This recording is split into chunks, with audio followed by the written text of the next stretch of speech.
Hello guys, Fucknix here, and today I'm back with another video about the new Dragon Ball Z game, Dragon Ball Xenoverse. And today I saw an interview on Saiyan Island, and it is really much information, so this is going to be a pretty long video. So the first question was, so far, what we've seen on Dragon Ball Xenoverse comes from a prototype version. Will the game change much visually? Will the graphics be improved, or have we already seen or have we already seen something close to the final result? So they say that it's obviously that it's not the final product and that they will make improvements in the game and that it's way not done. They're going to make it much better. So the next question was, speaking of graphics, what are the resolutions and frame rates of the PlayStation 4, Xbox One, PlayStation 3, Xbox and Xbox 360 versions? 900p or 1080p? 30 or 60 FPS? Well, like they said, it's just that they're going to try to get it the best as possible, so 1080p, 60 FPS, and it's probably not going to work on a PS3 they're getting, or Xbox 360.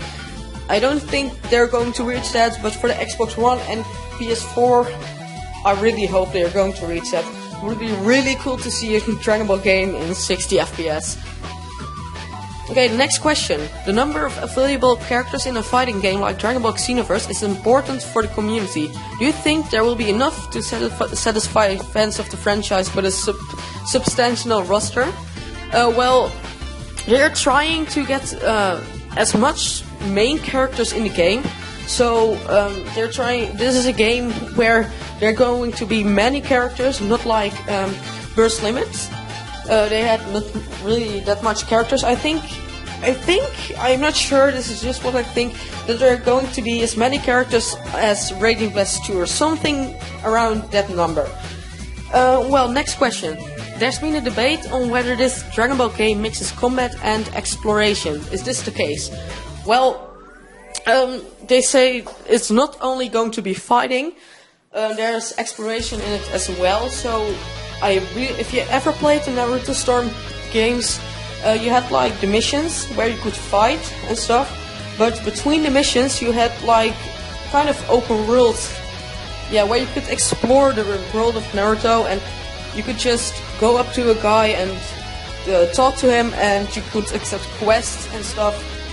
And I really hope they're going to do it with Dragon Ball game too, because it really is going to be awesome if that's the case. So as you can see here in the screenshot, by the way, it really looks like he's just walking around in a city and it's not a cutscene. I really think it's going to be like open world, but with fighting in it too. So, next question. Can you tell us a bit more about the gameplay? For example, 2 against 2. Will it be possible? If this is the case, can the player control multiple characters at once? So, they are saying that what they are going to try most on is like 1 versus 1, and if 2 versus 2 is going to be in the game, or more, even more fighters, then it's going to be like kind of extra. They're not really focusing on that. So I would really like to see 2 versus 2 or even team fights. They have confirmed there will be team fights, but they didn't give us the exact number.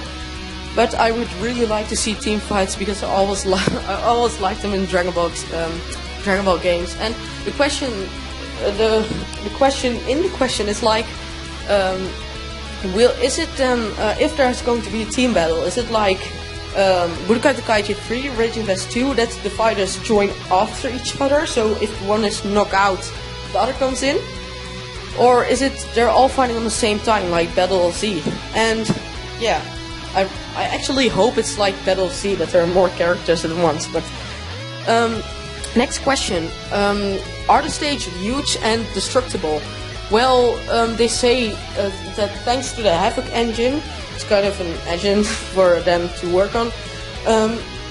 Thanks to that engine, they're able to make large explosions and destructions, and I'm really glad to hear that, because it's always fun to hide behind rocks and destroy them with Ki Blasts and Kamehamehas.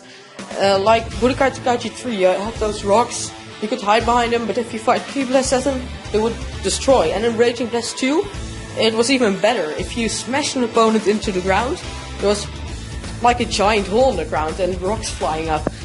And then in Ultimate Kaichi it was even better. Like if you did Spirit Bomb, there would be a giant hole in the ground. And I don't think they're going to do it like that, because it's like Ultimate Kaichi was mainly cutscenes, and I think it's thanks to that they could reach that. So I don't think that's in Dragon Ball Xenoverse.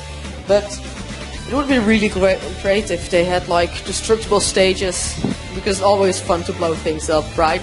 So, next question. Battle Z literally disappoint fans of the Dragon Ball franchise on consoles. Can you say a few words to reassure the community and give hope to the more skeptical? They understood that some people didn't like Battle Z, and they are sure this game won't disappoint the most of you guys. They are saying that this game would be like one of the best games ever made. Dragon Ball Z, exactly, they're saying this is going to be the best Dragon Ball Z game ever made. So it's, yeah. And then the next question is actually, do you promise? The exact answer to that is yes. We've heard all Dragon Ball fans around the globe. We have great responsibility to them, and we promise we will not disappoint you. So I really hope they're not lying and this is going to be the best game ever. And we will all see when the game comes out, so no release date yet. If there's a release date, I will be the first to upload it, don't worry. But this was the interview, hope you guys enjoyed it. See you guys all in the next video. Goodbye.